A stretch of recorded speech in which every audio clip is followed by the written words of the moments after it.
El verdadero cambio es, creo que también la mentalidad que nosotros tenemos que transmitir a los clubes de que hay que cambiar, ¿no? Hay que cambiar y hay que ser mucho más profesionales en las estructuras. No puede ser como antiguamente, que había una persona para todo.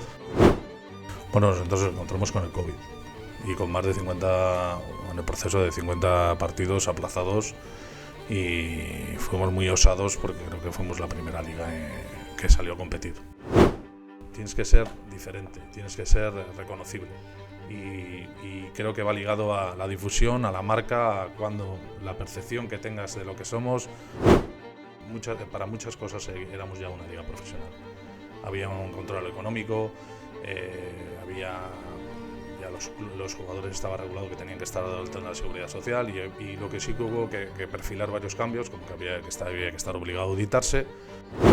Hasta aprendieron de ver cómo proyectos increíblemente grandes y exitosos se diluían como un azucarillo, donde se les ha hecho ver que en esos años de bonanza no se destinó nada en las estructuras ni en generar algo que verdaderamente crease un legado y que fuese muy difícil de destruir. Y no el tener más dinero o menos dinero cambia ninguna situación. Eres una liga profesional como las demás.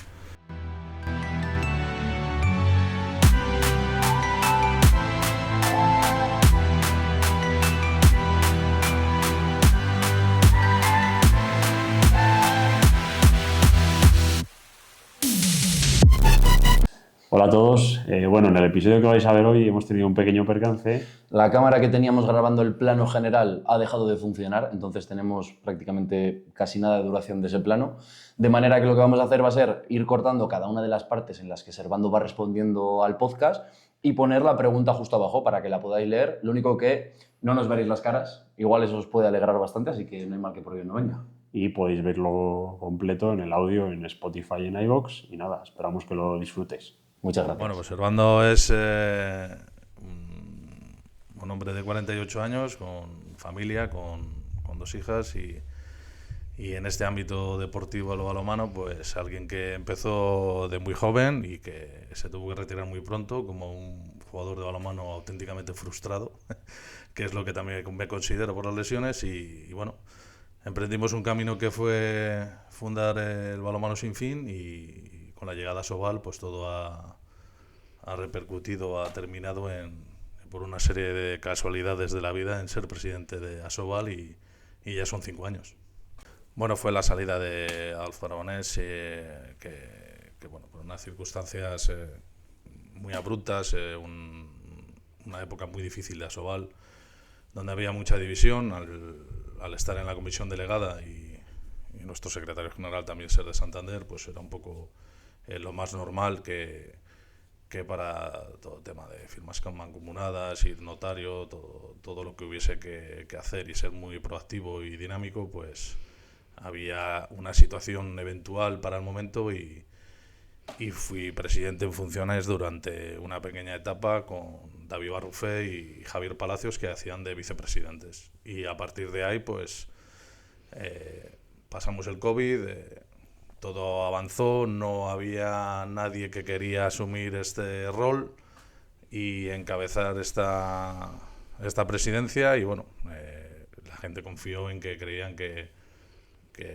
este experimento había salido bien, y de ahí pasamos a la presidencia, al año y medio volver a hacer elecciones por ser liga profesional, y que había que constituir de nuevo unas elecciones. No se quiso presentar nadie, y aquí estamos. Bueno, yo no estaba preparado para ello, está claro. Mi vocación era, primero fue ser jugador y luego ser director deportivo, gerente de mi club que habíamos fundado, y cada vez estaba creciendo más. Y es cierto que en esta tesitura yo conocía a Asobal, estábamos dentro de Asobal, yo ya estaba dentro de la comisión delegada, aunque llevaba poco tiempo, y conocía los problemas de Asobal, que algunos siguen siendo latentes y siguen siendo parecidos, y sí que era una situación en la cual la gente y el grupo de trabajo que nos miramos dijimos, ¿quién puede asumirlo? Y me tocó a mí. No es una cuestión fue madurado, hubo muchas conversaciones, fue cuestión aproximadamente, no sé decirte, 2 semanas, 3 semanas, y en la cual todos coincidieron que la vía era que fuese yo presidente, pero podía haber sido yo, podía haber sido cualquiera de los demás miembros que estaban tan capacitados o más que yo para intentar enfocar toda la estrategia que se ha querido montar durante estos años y que poco a poco se ha visto. Y ha sido una empresa bastante difícil y muy complicado. Bueno, la Liga Asobal como asociación primeramente se formó hace 41 años, en la cual los socios fundadores creyeron que tenían una ambición de poder ellos organizar su propia competición, y eran tiempos de bonanza donde bueno, los presupuestos eran muy grandes, había grandes equipos, grandes jugadores, y había mucha proactividad por crecer, por intentar conseguir más activos, por tener una sede mejor, por desligarse un poco de lo que era el tema más de federación. Entonces, ¿qué ocurre? Durante todos estos años lo que sí se ha conseguido es una imagen, una marca, que es la que nosotros durante los últimos años con el Hall of Fame y con las galas y demás hemos querido potenciar, porque hay una historia detrás.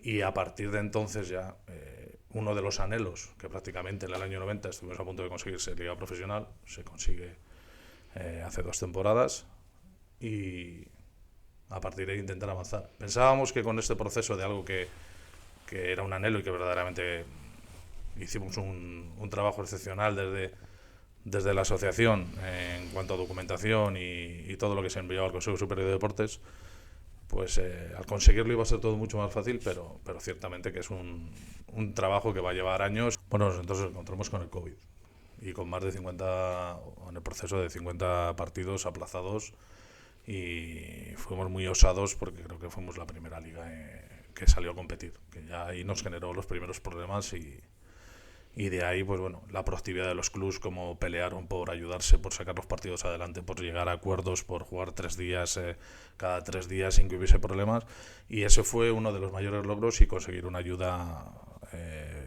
para los clubs con conjunto del trabajo del CSD para paliar después el impacto del COVID. Luego, por supuesto, el ser liga profesional. Por mucho que se trabajaba, al final te parece que está muy lejos, y con tantas veces que has tenido una negativa para ello, pues al final bueno, se consigue, y el conseguirlo no te deja más que seguir trabajando, porque para muchas cosas éramos ya una liga profesional. Había un control económico, había ya los jugadores, estaba regulado que tenían que estar de alta en la seguridad social, y lo que sí que hubo que perfilar varios cambios, como que había que estar obligado a auditarse, o que las parcialidades en los cupos de los jugadores había que quitarlas. Pero por todo lo demás la competición funcionaba, la competición desde Asobal se regulaba, y había pocos cambios. Lo que sí es cierto que muchos de ellos ha sido un impacto directo a los clubs, no por el trabajo ya que había desde la asociación, ahora Liga Profesional, sino porque todos esos cambios como clubs profesionales, como Liga Profesional, sí que es cierto que repercuten en los clubs. Yo creo que es un poco una estrategia de que verdaderamente no quieren que prefieren depender de las federaciones. O sea, el CSD igual es una situación de estrategia de gobierno. En este caso nos hicieron Liga Profesional prácticamente a la vez que a la Liga F. Yo creo que también por toda la documentación que teníamos, porque era como algo histórico, algo que dado el caso y la coyuntura se podía conseguir, pero sí que es cierto que ellos no tienden sobre el modelo de ligas profesionales, y sí de potenciar a las federaciones, y que a partir de ahí ellos nutran a los clubs y trabajen con los clubs. Esa es la realidad. Bueno, el proceso hay que decir que fue modélico, porque todos por unanimidad optaron por ser profesionales. Y como bien te digo, la mayoría de las situaciones en las que estamos trabajando es más responsabilidad, más trabajo, más gasto, como hemos hablado en las circunstancias que tenemos, y lo que sí que pensábamos es que íbamos a tener más seguridad jurídica, sobre todo con la federación. Hay que entender que nosotros antes pagábamos a la federación, entre comillas, porque estabas alquilado, porque la competición era de ellos, y ahora es de los clubs, que era por lo que querían luchar. Entonces, ¿qué pasa? Que ahora mismo estamos en una serie de litigios en las cuales creemos que nosotros, como en las obligaciones y en los derechos, tenemos que estar equiparados a las demás ligas profesionales, y eso en muchas circunstancias no ocurre y está judicializado. Yo no te estoy diciendo ni que sea culpa de la Federación Española ni de Asobal, sino que nosotros creemos, viendo las demás ligas, que ellos tienen unos privilegios que nosotros vamos a luchar por ellos hasta el final y que creemos, por supuesto, que tenemos razón. Estamos equiparados de la misma manera de ser liga profesional y no el tener más dinero o menos dinero cambia ninguna situación. Eres una liga profesional como las demás. Asobal, la Liga Profesional de Asobal está dentro de ALPE, que es la Asociación de Ligas Profesionales Españoles, donde hay 4 y una de ellas es Asobal. Y ahí es donde tenemos una serie de litigios con la Federación Española y donde no terminamos de avanzar. Bueno, ya sabemos que la justicia al final tiene sus plazos y por ahí es por donde creíamos que todo iba a ser un poco más fácil y está costándonos un poco más. Bueno, nosotros, ya te digo, los cambios que ha habido a los clubs, lo que hemos intentado es hacer un evento mucho más reconocible. Ya no solo con la pista azul que se consiguió en el 2016, creo que es, y hacerlo muy palpable, que es tu competición de balonmano, sino con la obligación de ponerles, la obligación de ordenar toda la publicidad corporativa con los colores, bueno, dentro de las posibilidades que tienen los clubs y trabajando con ellos. Y la diferencia nuestra es que queremos potenciar la liga. Si no tenemos una ayuda en la cual esto pueda ir mucho más rápido y que sea más dinámico, sí que, por ejemplo, como os comentaba antes, hacer una serie de mentorías, intentar concienciar a los clubs que hay que profesionalizar los departamentos y intentar generar más recursos por nuestra parte. Lo que está claro es que nosotros como liga profesional una de nuestras obligaciones es intentar conseguir más recursos, cosa que es difícil, pero se pelea y se lucha todos los días. Pero el verdadero cambio es, creo que también la mentalidad que nosotros tenemos que transmitir a los clubes de que hay que cambiar, ¿no? Hay que cambiar y hay que ser mucho más profesionales en las estructuras. No puede ser como antiguamente, que había una persona para todo o que había una serie de departamentos que son vitales, marketing, incluso comercial, en los cuales, como estamos hablando, no había una profesionalización, no había una estrategia y no había una manera de que a ellos tú les dieses herramientas o un modelo como puede ser el All, en el que hemos trabajado y hemos invertido mucho, en la cual ellos vean que no es el tipo atraco de que puedas dar a una empresa, sino que verdaderamente ellos vean el retorno, que sepan lo que valora una marca, lo que supone estar a lo tuyo, lo que supone el balonmano o lo que supone para un propio municipio, lo que estos clubs de Asobal suponen, ¿no? La influencia que tienen dentro de los municipios, que es muy grande. Bueno, el mayor problema es que las estructuras en una parte de los clubs era muy pequeña. No es cuestión de cortar, sino que tienes que trabajar con ellos y que cambien su mentalidad. Que no puedes poner el dinero en los 14 o los 16 jugadores de la plantilla, en los entrenadores, y que hay que destinar una parte para la estructura. Para la estructura, lo que supone no solo el día a día, sino el evento. El evento es fundamental a la hora de conseguir recursos y de atraer más público y la gente que no conoce nuestro deporte, que se engancha a él. Normalmente el que viene un día, normalmente le suele gustar, porque muchos de ellos les impacta lo que ha mejorado a nivel visual, la rapidez en lo que ha cambiado nuestro deporte de hace 20 años ahora, y lo que se ha intentado hacer ver es que tenemos un producto que es muy bueno, que tenemos un producto de donde se disfruta, pero que con esa estructura no se puede, y hay que intentar acompañar y ayudarles. En cierta manera tú también sabes qué situación tiene cada club, las posibilidades que tiene y hacia dónde tienen que llegar, y un crecimiento paulatino donde las ayudas, o que es por lo que estamos luchando, no terminan de llegar para hacer una estrategia junto con los clubs, pues poco a poco nosotros, con nuestros recursos y con la voluntad de los clubs de mejorar, que como te digo, en un proceso modélico dijeron queremos ser profesionales, entiendan que la manera de crecer es primero por las estructuras. El último club que desaparece es el CAI Zaragoza, creo que es en la 2015-2016, si mal no recuerdo, en marzo.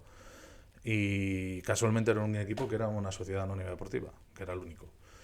Yo creo que los clubs no es que hayan aprendido, es que verdaderamente se han concienciado. Y lo que han hecho, y hubo un proceso en el cual se convirtieron no en miedosos, pero sí muy responsables del dinero que se tenía y que se podía gastar. Aprendieron de ver cómo proyectos increíblemente grandes y exitosos se diluían como un azucarillo, donde se les ha hecho ver que en esos años de bonanza no se destinó nada en las estructuras ni en generar algo que verdaderamente crease un legado y que fuese muy difícil de destruir. Y por ahí sí que, ya te digo, uno de los mayores ejemplos y de los que más contentos estamos es que el COVID al final ha hecho mucho daño, y no solo porque el impacto al final llegó a ser en 3 temporadas y no ha habido ninguna denuncia a la JBM de ningún jugador por impago. Entonces, ves otros deportes, ves otra serie de problemas, y ahora mismo en el balonmano debemos estar bastante orgullosos porque el cumplimiento con los contratos con los jugadores, pues desde hace años es bastante escrupuloso, ¿no? Oye, Fer, pero qué guapo vas, ¿no?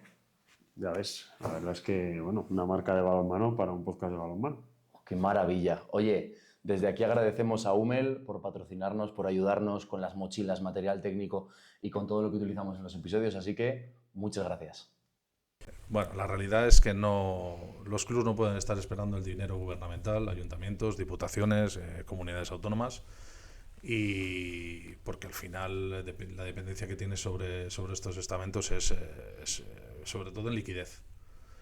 Y ellos tienen que generar sus propios recursos, que el porcentaje de dinero público y el dinero privado sea intentar invertirlo, que no tengas esa dependencia, y que tú puedas generar con tus entidades bancarias y demás, pues bueno, una estrategia en la cual cada vez tengas menos dependencia de ello. Yo creo que eso se está produciendo. Desde nuestra llegada yo creo que había, quitando el Barcelona, un par de clubes o 3 que pasaban el 1.000.000 de euros de presupuesto, y yo creo que ya ahora mismo ya estaremos en prácticamente la totalidad. ¿Qué ocurre? Que está claro que no se ha conseguido con dinero gubernamental en la mayoría de las circunstancias, y que sí, lo que ellos han conseguido es una estrategia para eso, que les hemos hecho ver la importancia de la inversión en los LEDs, y ha demostrado que nuestra obligación era de 40 metros lineales, y la mayoría ya tienen 40 más 20 y 20 más 80. ¿Por qué? Porque tienen una demanda y tienen una estrategia para poder vender esos activos de publicidad dinámica, y no estar acostumbrado a aquello de una pancarta allí en una esquina y todo un color y demás. Y bueno, eso da una sensación de pertenencia, de profesionalidad, de que estás implicado en algo que merece la pena, y no solo, como hemos hablado, de qué es lo que estoy vendiendo, no, qué es lo que te puedo ofrecer para ti, para tu empresa, para que te resulte, aunque sea a nivel notoriedad o a nivel de municipio, estar vinculado a tu club de referencia que participa en una liga profesional. Al final va muy ligada, o en parte, a la estrategia que tienen que ser los clubes. ¿Qué es lo que puede ofrecer la Liga Asobal? Un producto reconocible, que supone el balonmano en la sociedad, qué difusión se puede tener. Estuvimos 11 años sin salir en la televisión pública, en teledeporte me refiero. Se consiguió, se intenta que los horarios sean lo más unificados y visibles y cómodos posibles, y además que sea una marca reconocible y ligada, por ejemplo, como estamos apostando por la sostenibilidad. Entonces, todo ello, como dijo nuestro patrocinador en el Sponsor Day, que es otra de las actividades que promovemos, que el paso final para poder llegar a la Liga Asobal es el ser pioneros en estos recursos, en devolver a la sociedad, en ser una liga sostenible, y que fue la guinda para poder apostar por nosotros. Creemos en ello, creemos en ser diferentes, queremos tener nuestro espacio. Ahora mismo la demanda es brutal, pero yo no me hablo en coger una televisión y poder ver cualquier deporte a cualquier hora, grabado, Europa, Estados Unidos, las ligas profesionales americanas, lo que sea, sino además las plataformas Netflix, Amazon. Entonces, tienes que ser diferente, tienes que ser reconocible. Y creo que va ligado a la difusión, a la marca, a la percepción que tengas de lo que somos, de la igualdad que hay, de que cada vez los equipos son mejores, de que la competición cada vez es mejor y que cada vez se haga más atractivo. Y además de ello, tener la pata de la sostenibilidad y lo de un producto, y también reconocernos como marca, que durante muchos años nos ha dado la sensación que Asobal era algo que quedaba muy atrás, era algo en lo que era un añoro de aquellos grandes años, y lo que queremos hacer ver es que que esos clubs siguen ahí, que se cuida a las leyendas y bueno, por ahí generar marca, generar también pertenencia y que como nos pasa muchas veces dicen, hombre, yo he jugado a balonmano, todo el mundo ha jugado a balonmano, parece ser, pero hay que llevarlos a los campos y sobre todo que vuelvan a tener seguimiento en la liga más importante que tenemos en nuestro país. Bueno, tenemos 2 vías, lo que es nosotros pensábamos que era muy importante tener un partido en abierto, que es a donde han tendido alguna liga ahora mismo y han cambiado nuestro modelo, y luego nosotros hemos vendido los derechos a la plataforma de la liga, a la cual estamos muy agradecidos por apostar por nosotros por estos 5 años que firmamos hace 2. Y está claro que tiene que haber una parte donde tiene que monetizarse, donde se tienen que ver los partidos y donde al final, como hacen los demás, hay que vender el producto, y luego es esencial que se pueda ver el producto, ¿no? Esa parte que no haya que tener que pagar y que verdaderamente enganche a nuevos o antiguos aficionados, y salir del nicho, ¿no? Del nicho de balonmano y que digas, balonmano, me interesa. Bueno, los datos de la plataforma normalmente te los pasa semestralmente o a final de año y bueno, son privados. Entonces, lo que nosotros queremos trabajar con ellos es primero en la parrilla, porque ellos al final quieren cubrir toda la parrilla, como pasa con los demás deportes.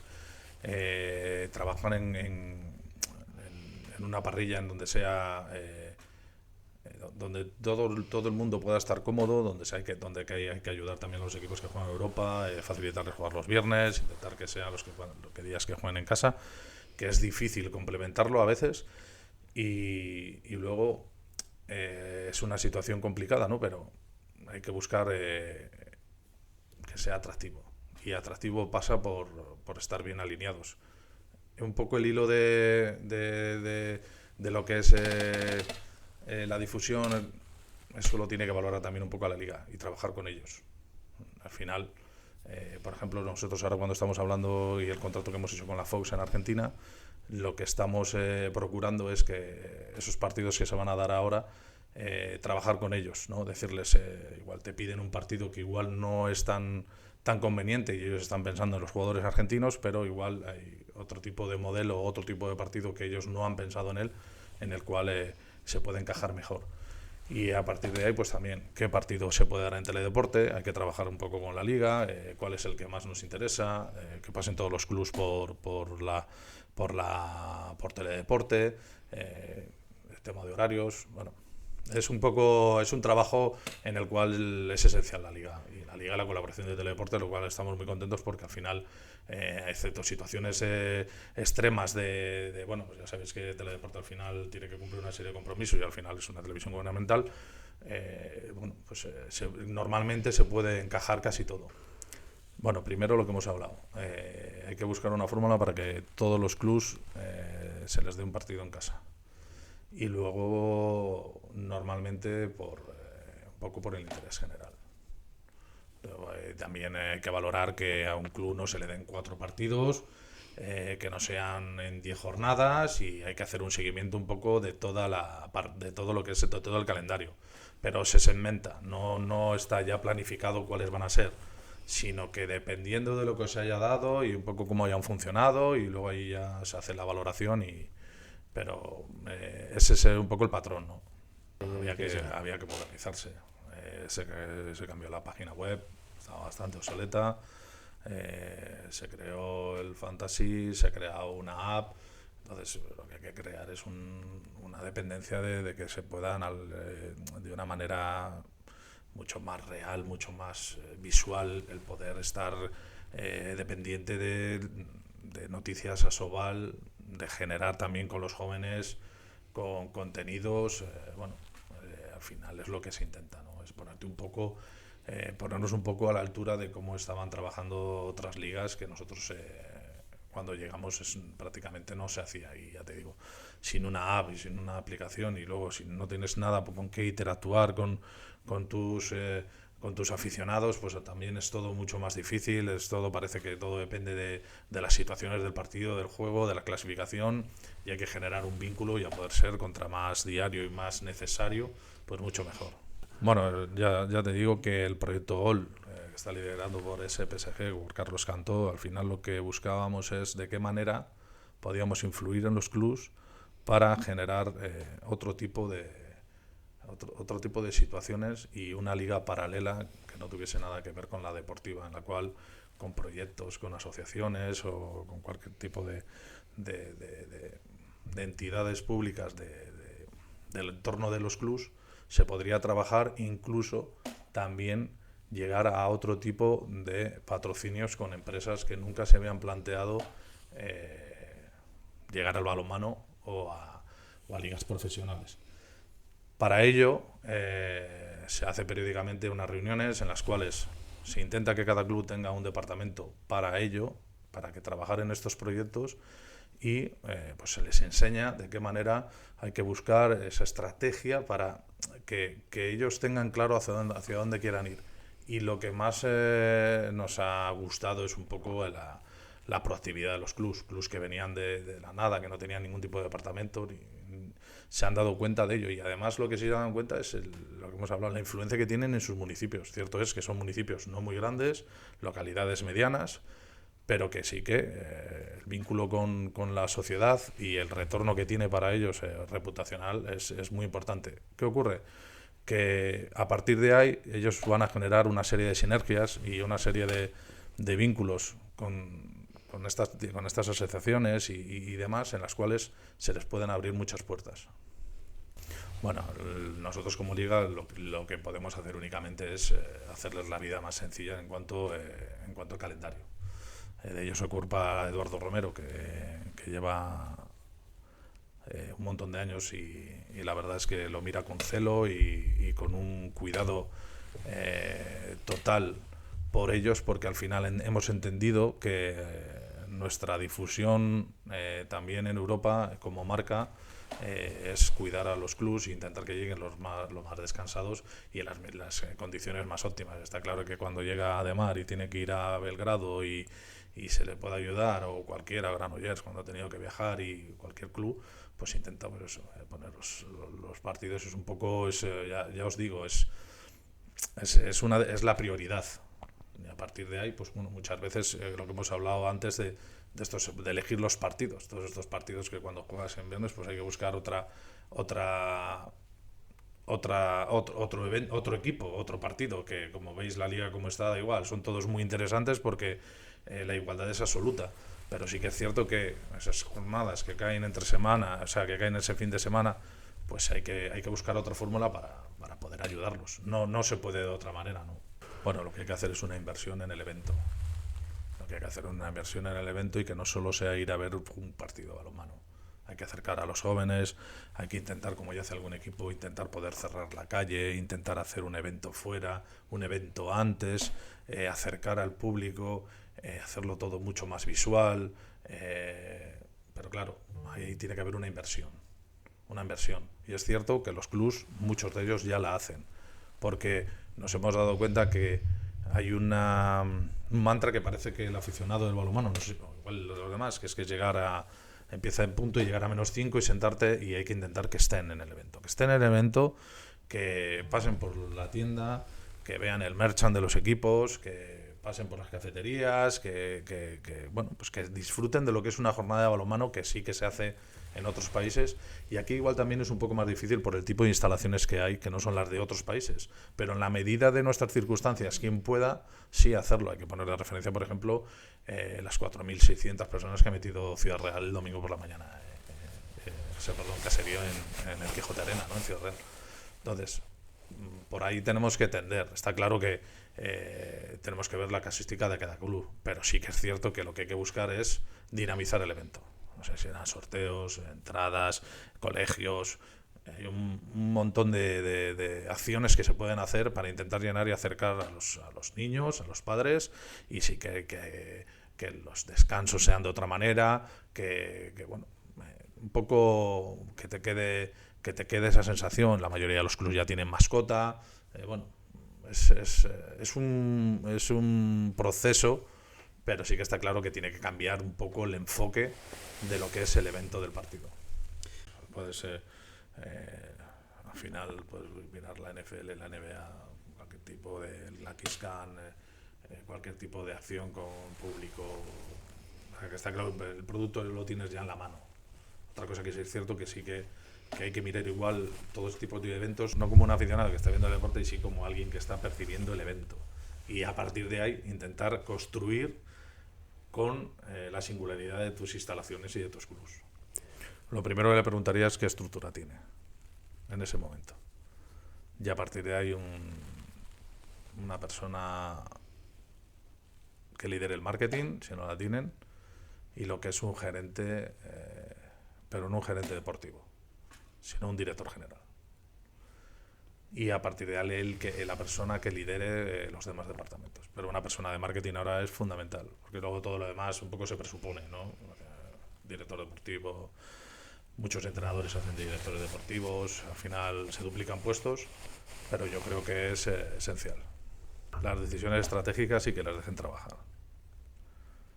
Si tú has fichado un director general y viene de otro club o de otro deporte, verdaderamente dejarle trabajar. Y que los presidentes se dediquen, en la medida de lo posible, a nivel institucional, ¿no? Cuando delegues en alguien o hayas contratado a alguien, que verdaderamente dejes trabajar con su visión, luego lo analices y decidas, pero que les dejen trabajar. Yo creo que es fundamental. Porque hay una situación que es real, que cuando muchas veces a los clubs les sacas de la zona de confort y empiezas a plantear acciones diferentes, suele haber un montón de pegas. ¿Por qué? No es porque no creas en ello, porque crees que te va a generar más trabajo, que tu estructura no puede con ello, que quiera fichar a alguien más, pero no a nivel deportivo, sino a nivel profesional. Y yo creo que yo creo que serían las dos situaciones a afrontar en un primer momento. Bueno, es complicado hacer ahora una carta a los Reyes Magos, aunque estemos en época. Bueno, lo cierto es, cuando hablas de profesionalizar un poco más la competición, estás hablando prácticamente de los clubs. Pero es muy difícil, si no consigues más dinero, es muy difícil todavía apretar más a los clubs cuando lo que tiene la sensación la gente es que hay un cambio palpable. Sí, es cierto que hay carencias, hay que intentar mejorar más cosas, hay que mejorar todavía más las estructuras. Pero no es cuestión de hacer una carta. Así que diría que a mí, yo más que una carta, o como un debe, bueno, a mí como presidente de la Liga Profesional, es que habría que conseguir más dinero para los clubs, y ese club, parte de ello, una gran parte, fiscalizarlo para que sean todavía más profesionales y para que ellos consigan más negocio, más dinero, presupuestos mejores, y al final todo va a repercutir en que la competición sea mejor, y a la larga los jugadores dejarán de irse, volverán, y sí que es cierto que cada vez se van menos jugadores, pero se siguen marchando. Antes la fuga era increíble. Todos los años iban 10, 8, 12, 14, volvía uno. Ahora la proporción no es esa, pero es que no deberíamos seguir en estas proporciones, que todavía se van algunos más de los que vienen. Bueno, al final hay una comisión, tienen que enviar la documentación y, bueno, están obligados, la mandan en tiempo y forma. Ellos tienen... Es un poco similar a cómo se trabajaba antes con la... cuando no éramos liga profesional, pero sí que hay una serie de obligaciones, y luego todo va muy ligado a la auditoría, ¿no? La auditoría al final ahora tienen que presentarla antes del 15 de enero, ya casi todos la tienen preparada, pero sí que ellos tienen unos plazos para ir enviando periódicamente su documentación, y hay una comisión que la evalúa, y bueno, también tienen ahí unos cupos para ver qué dinero se pueden gastar para fichajes, si tienen espacio, si no tienen espacio, si pueden, no, si necesitan conseguir más dinero porque se les ha acabado, como dirían, el budget de dinero, porque dentro del presupuesto hay una parte dedicada a un porcentaje, y bueno, ahí llevamos trabajando tiempo así, y bueno, parece ser que va funcionando, ¿no? Bueno, el consejo es que creo que lo estoy consiguiendo, ser menos visceral, aunque no se puede renunciar a lo que uno es, y bueno, al representar a 16 clubs en vez de representarme a mí o al mío, al final es mucho más fácil porque es una obligación, y siempre he sido poco paciente. y al final en esta situación las cosas van muy despacio, un poco en lo que es en el mundo asobal, o un poco la burocracia o las necesidades que tenemos o lo que exigimos como liga, y nos cuesta mucho. Hay que recordar que ahora tenemos una nueva ministra y que desde que estoy de presidente pues ya van varios ministros, varios secretarios de Estado, es bastante difícil trabajar.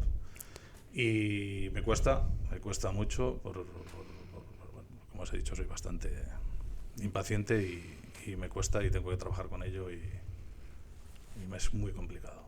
Una estrategia real y que cuiden a los crus, que son los que verdaderamente forman y crean jugadores y a los que los padres entregan para su formación. O sea, cuando hablamos de un modelo deportivo y se piensa mucho en las federaciones, que está muy bien que lo regulen, pero el verdadero motor del deporte español son los clubs. No te hablo de los balonmano, puede ser una escuela de karate o sea, verdaderamente los clubs, los monitores que dejan a su cargo, las titulaciones que piden, y esa es la realidad. Que crean un poco más en los clubes, que pidan consejo a los clubs y que se trabaje con ellos.